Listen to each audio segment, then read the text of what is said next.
ते जास्त मुलं कोणाला होतात आणि कमी मुलं कोणाला होते ते मोदींना कसं कळते देव जाणे.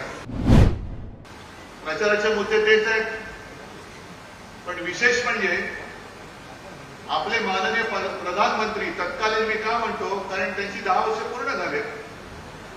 या निवडणुकीच्या काळामध्ये कोणी प्रधानमंत्री असत नाही, ते काळजीवाहू असतात. ते त्यांच्या पक्षाची काळजी वाहत आहे म्हणून ते काळजीवाहू आहे. जोपर्यंत शिवसेना आणि भारतीय जनता पक्षाची युती होती त्यावेळेला प्रधानमंत्रीजी मोदी आपल्या महाराष्ट्रात किती प्रचार सभांना आले होते आणि आता किती येत आहेत. आता अगदी गल्लीबोळामध्ये जातात आणि दरवेळेला काहीतरी एक जातीय समीकरणाचा पिलू सोडून देत आहे. काल एका कुठल्या तरी सभेत ते म्हणाले की काँग्रेस ज्यांना जास्त मुलं होत आहेत त्यांना सगळी संपत्ती वाटून टाकेल. अहो मग 10 वर्ष तुम्ही तिकडे बसला होता, कमी मुलं होणाऱ्यांना का नाही वाटली? ते जास्त मुलं कोणाला होतात आणि कमी मुलं कोणाला होते ते मोदींना कसं कळते देव जाणे. त्यांच्याकडे यंत्रणा असेल कारण प्रधानमंत्री आहे.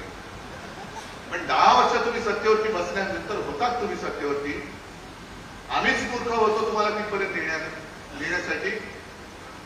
15 लाख रुपये येणार होते, 15 लाख काय आलेले नाहीये. आणि आता ते जे काही चालतंय, मी कालच्या सभेत बोललो, काही मुद्दे मला मुद्दामून सगळ्या सभेत सांगायचे. कारण ही निवडणूक जी होते ती त्यांच्या जीवन मरणाची नाही, ती शेतकऱ्याच्या आणि तुमच्या आमच्या जीवन मरणाची लढाई आहे. आयुष्य कसं जगायचं, स्वातंत्र्यामध्ये लढायचं की पारतंत्र्यामध्ये लढायचं. देश विदेशातील प्रत्येक घडामोडींचे लाईव्ह अपडेट मिळवण्यासाठी आता साम टीव्हीच्या सर्व सोशल मीडिया प्लॅटफॉर्मला लाईक, फॉलो आणि सबस्क्राईब करा. तसंच सर्व नोटिफिकेशनसाठी बेल आयकॉन प्रेस करायला विसरू नका.